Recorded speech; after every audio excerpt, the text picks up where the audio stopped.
প্রিয় দর্শক, বাংলা ভিউর সরাসরি সম্প্রচারে আপনাদের সবাইকে স্বাগত জানাচ্ছি। আমি কামরুল ইসলাম মাহি, ক্যামেরা আছেন আহমেদ রুবেল। আমরা এই মুহূর্তে ঠিক অবস্থান করছি সিলেটের খুবই পরিচিত একটি পাড়া, সেনপাড়া। আপনারা সবাই নাম শুনেছেন এবং এটি সিলেট সিটি কর্পোরেশনের ২০ নং ওয়ার্ডের আওতাধীন। আমরা এখানে অবস্থান করছি। আপনারা ইতিমধ্যেই আমাদের বাংলা ভিউর একটি প্যাকেজ রিপোর্টে দেখেছেন যে সিলেটের একজন যুবক যিনি বিশ্ব রেকর্ড করেছেন, অর্থাৎ এই বিশ্ব রেকর্ডটি আবার গতানুগতিক খুবই একটি ব্যতিক্রমী বিশ্ব রেকর্ড, যিনি স্টাপলারের পিন দিয়ে এই বিশ্বের দীর্ঘতম চেইন বানিয়েছেন। এটি কিন্তু দেশ ছাড়িয়ে কিন্তু বিশ্বব্যাপী আলোড়ন সৃষ্টি করেছে। আমরা আজকে তার বাসায় এসেছি এবং এসে এইখানে যেটি লক্ষ্য করেছি, স্থানীয় কাউন্সিলর, ২০ নং ওয়ার্ডের কাউন্সিলর এবং সিলেট মহানগর আওয়ামী লীগের যুগ্ম সাধারণ সম্পাদক আজাদুর রহমান আজাদ, তিনি এখানে এসেছেন এবং যিনি এই বিশ্বের দীর্ঘতম চেইন তৈরি করে গিনেস বুকে নাম লিখিয়েছেন, তার সঙ্গে কথা বলেছেন। এবং আমরা এখানে এসেই কিন্তু আরো বিভিন্ন পাড়ার বিভিন্ন মুরব্বী এবং যুব সমাজের প্রতিনিধিদেরকে আমরা দেখেছি। আমরা আজকে জানবো কাউন্সিলর আজাদুর রহমান আজাদের কাছ থেকে এই যে যিনি বিশ্ব রেকর্ড করেছেন গিনেস বুকে এবং বিশ্বের দীর্ঘতম চেইন তৈরি করেছেন স্টাপলারের পিন দিয়ে, সেই সম্পর্কেও কথা বলবে। এবং যিনি এই বিশ্ব রেকর্ডটি তৈরি করেছেন তার সঙ্গেও আমরা কথা বলবো। তার পরিচয় হচ্ছে শৈলেন্দ্র দাস রূপক। তিনি সিলেটের এমসি কলেজ থেকে অনার্স মাস্টার্স শেষ করে এলএলবি করেছেন এবং পাশাপাশি ব্যবসা করছেন তিনি।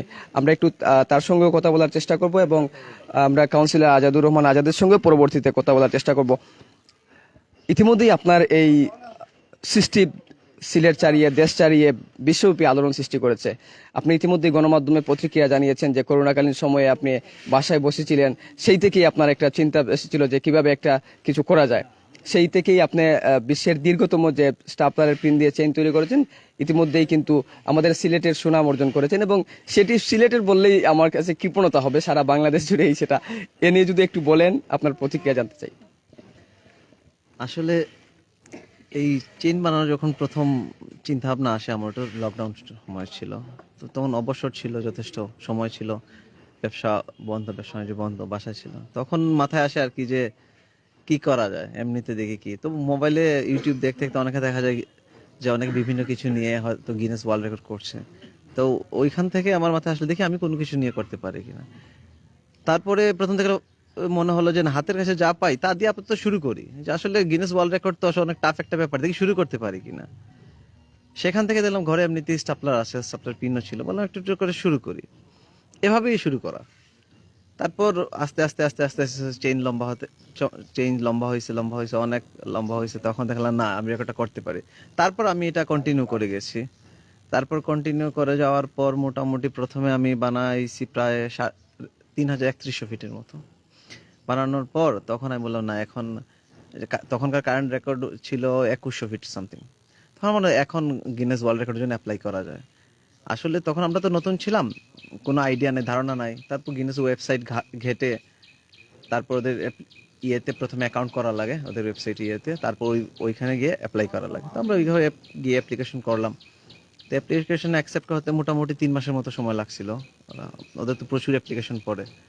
তো ওইখান থেকে অ্যাকসেপ্ট করার পর ওরা বলছে যে আচ্ছা ঠিক আছে, আপনি অ্যাপ্লিকেশন অ্যাকসেপ্ট হয়েছে, এখন আপনি ডকুমেন্টগুলো সাবমিট করেন। ডকুমেন্টে ওদের বিভিন্ন ক্যাটাগরি আছে, ওদের 30 পেজের ইয়ে আছে, যে এটা অনুযায়ী আপনি যে যে ক্যাটাগরিতে পড়েন ওটা মেনটেন করে আপনি ওই ডকুমেন্টগুলো জমা দেন। তো ডকুমেন্ট অনেক কিছু ছিল, ফটো ছিল, ভিডিও ছিল, তারপর সার্ভেয়ারের রিপোর্ট, তারপর উইটনেস সাক্ষী লাগছিল, তারপর ভিডিও এভিডেন্স, বেশ কিছু আর কি। তো আমি বললাম ঠিক আছে, এখন যখন আমি এইগুলা সার্চ করছি কিভাবে দেওয়া যায়, ওই মুহূর্তে আবার পেলাম যে না, এই কারেন্ট রেকর্ডটা ব্রেক হয়ে গেছে আর কি। কারেন্ট রেকর্ডটা বর্তমানে তখন হয়ে গেছে ৩৫০০ ফিটের মতো। তখন আমি বললাম আচ্ছা ঠিক আছে, না এখন তাহলে তো বাড়াতে হবে। তো ওইটা তখন আমি বাড়ানো চালু রাখলাম। ওইটা করতে করতে প্রথমে তারপর ৪,৫০০ ফিটের মতো আমি করি। ৪,৫০০ ফিটের মতো করে তো বললাম না, এখন পাশাপাশি এখন ইভিডেন্সও কিভাবে ছাড়া যায় ওইটা নিয়ে করতেছি। এর মধ্যে লকডাউন শেষ, ব্যবসা বাণিজ্য খুলে গেছে, সময় কমে গেছে, সময় কম দেওয়া যাচ্ছে। তখন কি করা যেত, এই যখন আমি ঘাটছি সার্ভেয়ার, তখন কে সার্ভে করা যায় ওনার সাথে আমি যোগাযোগ করলাম কিভাবে সার্ভে করা যায়। তো ঘাটতে ঘাটতে দেখা গেল একজনকে পেলাম, যে পারভেজ আহমেদ। তো উনি যথেষ্ট ঠিক আছে আমার না না পারবে আমার সার্ভেয়ার যিনি সার্ভেয়ার আর কি। তো উনার সাথে কনসাল্ট করার পর উনি আগ্রহী হলেন আচ্ছা ঠিক আছে, কারণ এটা সময় সাপেক্ষ ব্যাপার, উনিও একেবারে নতুন জিনিসটা, ওনারও বুঝতে হবে কিভাবে করা যায়। আর অ্যাপ্লিকেশনের যে প্রসেসটা ওদেরকে গিনেস কর্তৃপক্ষ বলে দেয়, ওদের প্রায় আপনার 40% অ্যাপ্লিকেশন রিজেক্ট হয় শুধুমাত্র প্রপার ওয়েতে এভিডেন্সগুলো সাবমিট না করার কারণে। তারপর এখানে ঘাটাঘাটির ব্যাপার আছে, উনি আগ্রহী হলেন, পাশাপাশি আমিও চেন বাড়াই গেলাম।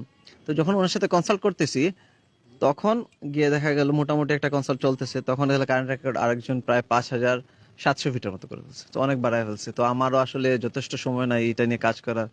তোমরা কি করা যায়, বললো না ছেড়ে দেই, চ্যালেঞ্জ বাড়ছে প্লাস সময় তো কম দিতে পারতেছি। আর তখন কি করে বললাম না তাহলে দুটো কাজই একসাথে চালা যায়, তখন আমরা কিভাবে সার্ভে করা যায়, কিভাবে ডকুমেন্টগুলো সাবমিট করা যায় ওইটা একদিকে আমরা চালাচ্ছি, ওই পাশাপাশি চেনটাও বাড়াতে শুরু করছি। তো প্রায় মোটামুটি দেখলাম 6,300 ফিটের কাছাকাছি হয়েছে। আমাদের ওইদিকে সার্ভে কিভাবে সার্ভে করবো না করবো ওইটা মোটামুটি একটা ডিসিশন আমরা পৌঁছেছি, বললাম আমরা সার্ভেতে চলে যাই, না হলে দেখা যায় আরেকজন করে ফেললো তখন আরো বাড়াতে হবে, পরিশ্রমটা আরো বেড়ে যায়। তার পরবর্তীতে আমরা নভেম্বরের দিকে, আমরা নভেম্বর 23 তারিখের দিকে আমরা ওইটা সার্ভে করি। ওই দিন সার্ভে করি, ওই একই দিন আমরা ফটোগ্রাফিক এভিডেন্সগুলা প্লাস ভিডিওগ্রাফির এভিডেন্সগুলা আমরা প্রপার ওয়েতে নিই, এবং ওদেরকে বলা ছিল কমপ্লিট ভিডিও পাঠানোর জন্য, সার্ভের প্লাস খোলারটা কমপ্লিট ভিডিও। কারণ দেখা গেল যে অনেক সময় আছে আপনার ভিডিও যদি না পাঠায়, মানে কেটে কেটে আমি দিলাম, ওদেরকে মনে হতে পারে যে না আমরা হয়তো এখানে কোনো লুকোচুরি করছি। আমরা কমপ্লিট ভিডিও পাঠাইলাম, বাকি ক্রাইটেরিয়া মেনটেন করে আমরা তখন সাবমিট করি। তারপর সাবমিট করার পর মোটামুটি আরো ওরা যা সাবমিট করার প্রায় 3 মাসের ভিতরেও কিন্তু ওটা যাবে, আর 3 মাস সময় নেই। পরে দেখা যায় 3 মাস হওয়ার মনে হয় 1 দিন না 2 দিন আগে ওরা আমার রিপ্লাই দিচ্ছে আর কি, ইমেলের মাধ্যমে প্রথম কনফার্মেশন করছে যে না আপনার রেকর্ড অ্যাকসেপ্ট হয়েছে, আপনি current record holder stapler pin চেইনের। আর ওটা তাদের ওয়েবসাইটে প্রকাশ করছে, প্লাস গুগলে ওরা লিঙ্ক করে দিয়েছে আর কি। মানে আপনি একজন যুবক যে বিশ্ব রেকর্ড করেছেন, তাও আবার স্টাপলারের পিন দিয়ে, মানে এই বিষয়টা ভাবতে কিরকম, মানে কেমন অনুভূতি হয় আপনার? না ভাবতে তো ডেফিনেটলি ভালো লাগে, আলটিমেটলি আমি শেষ পর্যন্ত একটা করতে পারছি গিনেস ওয়ার্ল্ড রেকর্ড, যেটা আমার আশপাশে আমি দেখি নাই কখনো। আমি এমন কি হয়েছে, এমন সময় গেছে আমি ইনফরমেশন নেওয়ার মতো একজন মানুষ পাই নাই। যাই হোক, এটা হওয়ার পর অবশ্যই ভালো লাগছে। এখন যদি নতুন কেউ করতে চায় আমি এ ব্যাপারে ওদেরকে সাজেশন দিতে পারবো না, এইভাবে ওয়েতে গেলে হয়তো রেকর্ডটা করতে পারবে আরো অনেকেই। আমরা একটু যিনি বিশ্ব রেকর্ড করেছেন তার ওনার মায়ের সঙ্গে আমরা কথা বলার চেষ্টা করব। আপনার ছেলে বিশ্ব রেকর্ড করেছেন, এই বিষয়টি আপনার কাছে আপনার অনুভূতিটা কেমন একটু যদি বলেন। আমার ছেলে বিশ্ব রেকর্ড করেছে, পৃথিবীর সবাই জানে। আমি মা হিসাবে আমি গর্বিত, আরো যেন বড় হয়, আমি আশীর্বাদ করি সেজন্য আরো বড় হয়। আমার আর কিছু বলার নেই। আমরা শুনছিলাম তার কথা, তিনি বলছেন যে আমরা যিনি বিশ্ব রেকর্ড করেছেন আমাদের রূপক, যিনি উচ্চশিক্ষায় শিক্ষিত হওয়ার পরেও কিন্তু ব্যবসা প্রতিষ্ঠান করেছেন, গতানুগতিকভাবে তিনি সরকারি চাকরির পেছনে না ছুটে ব্যবসা প্রতিষ্ঠান করছেন, নিজে প্রতিষ্ঠিত হয়েছেন এবং গিনেস বুকে স্টাপলারের পিন দিয়েই তিনি বিশ্বের দীর্ঘতম চেইন বানিয়েছেন। তার স্ত্রী যিনি রয়েছেন তার সঙ্গে আমরা কথা বলবো। এই কাজ করতে নিশ্চয়ই আপনারও অনেক অবদান রয়েছে। আমরা একটু আগে লাইভ শুরু করার প্রথমে একজন বলেছিলেন যে আপনার অবদান কতটুকু, আপনি বলেছিলেন পুরোটাই আপনার অবদান, এই সম্পর্কে একটু যদি বলেন। আমার অবদান তো ওই বলতে পারবে ভালো কি, কিন্তু আমি তেমন একটা সাপোর্ট দিতে পারি নাই, কারণ বাচ্চাদের নিয়েই বিজি থাকতাম বেশি। আর ও অনেক বেশি পরিশ্রম করছে, খুব বেশি পরিশ্রম করছে, সারাদিন কাজ করে এসে আবার রাতে বসে বসে করতো কাজ। এই যে পিন বানানো, এটা অনেক টাফ জিনিস। তারপরেও যে সে বিশ্ব রেকর্ড করতে পারছে, তার জন্য আমি অনেক বেশি খুশি, অনেক বেশি গর্বিত। দর্শক আপনাদেরকে একটু জানিয়ে রাখি, 92 ইঞ্চি এই বিশ্বের দীর্ঘতম চেইনটি এই মুহূর্তে আপনাদের দেখাচ্ছে। এবং আপনাদেরকে যেমনটি বলছিলাম, আমরা যখন এই জায়গাটিতে আসলাম, যখন রূপক যিনি সিলেটের যুবক বিশ্ব রেকর্ড করেছেন তার বাসায় যখন আমরা আসছিলাম, তখন এসেই আমরা দেখেছি সিলেটের 20 নং ওয়ার্ডের জননন্দিত কাউন্সিলর এবং সিলেট মহানগর আওয়ামী লীগের যুগ্ম সাধারণ সম্পাদক আজাদুর রহমান আজাদ, তিনি এখানে এসেছেন।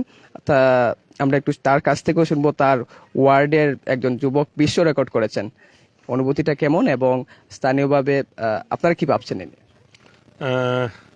আপনাকে ধন্যবাদ, বিশেষ করে বাংলা ভিউকে এবং কি আমাদের এই অনুষ্ঠান পৃথিবীর বাংলা ভাষাভাষী যে যেখানে থাকেন না কেন দেখতেছেন, তাদের সবাইকে আমি আমার অন্তঃস্থল থেকে ধন্যবাদ দিচ্ছি। আজকে এই পবিত্র রমজান মাসে আমরা এসেছি এখানে, আমাদের ছোট ভাই, আমাদের আসার কথা ছিল আরও অনেক আগেই আসার কথা ছিল, কিন্তু আসছি নাই এই কারণে যে সবসময় যে ঘরের বাতির তলটাই আধার থাকে, অন্ধকার থাকে।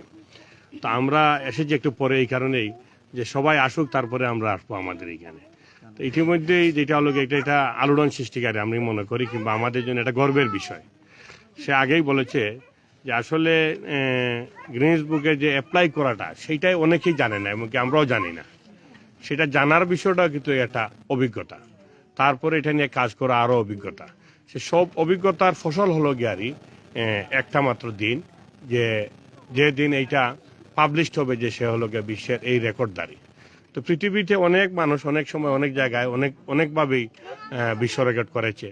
আমরা আমাদের রূপক্ষ নিয়ে আমরা গর্ববোধ করি এই কারণেই যে আমাদের এলাকায় আমাদের সন্তান, আমাদের ভাই, আমাদের ভাতিজা, কেউ ছেলে, কেউ সন্তান, তাদের মধ্যে একজন যাকে আমরা সবসময় ছোটো থেকে দেখে এসেছি, সে এখানেই পড়ালেখা করেছে, এই কলেজে, এই স্কুলেই, এই জায়গায় পড়ালেখা করে সে বড় হয়েছে, এখানেই মানুষ হয়েছে, এখানেই বড় হয়েছে, এখান থেকেই তার শুরু, আর এখান থেকে হয়তো শেষ হবে।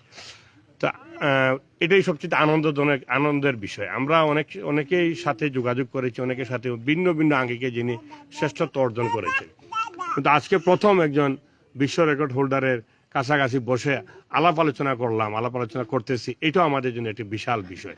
আমি আজকে এসেছি, আমাদের এলাকার সম্মানিত আরও অনেক যুবক রয়েছেন, মুরব্বিয়ান রয়েছেন, আজকে এসেছেন, সবাই কিন্তু আগেও এসেছেন। এটা একটা বিশাল অনুভূতি। আমি জানি না সে কি বলছে, আমাকে যখন যে সময় সিলেটের 2-3 জন সাংবাদিক বললেন যে তোমার ওয়ার্ডে এইটা, আমি তখন হঠাৎ করে চমকে গেছি। জিজ্ঞাসা করার পরে তার সাথে যখন আলাপ করলাম, না তাকে তো আমি খুব ভালো করে চিনি, এবং শুধু তাকেই চিনি না, এখানে না বললে হয়, তার আপন বড় ভাই ডাক্তার দীপক, সে আমাদের যে সময় করোনা মহামারীকালীন সময় যখন কোনো ডাক্তাররাই কোনো রুগী দেখতেছেন না, হসপিটাল বন্ধ, প্রাইভেট ক্লিনিক বন্ধ, মেইন হসপিটালে দেখা যাচ্ছে ডাক্তার যাচ্ছেন কিন্তু রুগী দেখতেছেন না, ঠিক সেই সময় আমরা এই 20 নম্বর ওয়ার্ড থেকে শুরু করলাম যে সিলেট মহানগরের ভিতরে প্রত্যেকটি ওয়ার্ডে আমরা ডাক্তারদেরকে, রুগীদের সেবা দিব। আমরা সেখানে ওষুধপত্র পাওয়া যাবে, দিবে আমরা। তখন ডাক্তার কই পাই? তো সেখানে 2 কি 3 জন ডাক্তার এগিয়ে আসলেন, তার মধ্যে তার পরিবারে তার বড় ভাই একজন। সুতরাং এই পরিবার শুধুমাত্র যে বিশ্ব রেকর্ডের জন্যই কাজ করে সেটা নয়, মানুষ সেবায়ও কিন্তু তাদের পরিবারে গিয়ে এসেছে। আমি যে কোনো সময় যে কোনো কারণে এই এলাকাতে লোকালি কোনো কাজে যদি বলি, তাহলে দেখা যায় রূপক বলে না, দীপকের ভাই দীপক সবসময় এগিয়ে আসে। তো সুতরাং শুধু তার বিষয়টা শুধু না, তাদের পরিবারের বিষয়টাও, তার মা যেটা বলেছেন, তার স্ত্রী যেটা বলেছেন, ঠিক সেইভাবে হলো গিয়ে সমস্ত মানুষকে নিয়ে তারা কাজ করে। আমরা আজকে এসেছি তাকে একটি অভ্যর্থনা জানানোর জন্য। আমরা তো আসলে তাকে কিছু দিতে পারবো না। আমরা একটা এলাকাবাসীর পক্ষ থেকে, আমি আমার সিটি কর্পোরেশনের পক্ষ থেকে, আমার মহানগর আওয়ামী লীগের পক্ষ থেকে তাকে আমরা একটা ফুল দেব।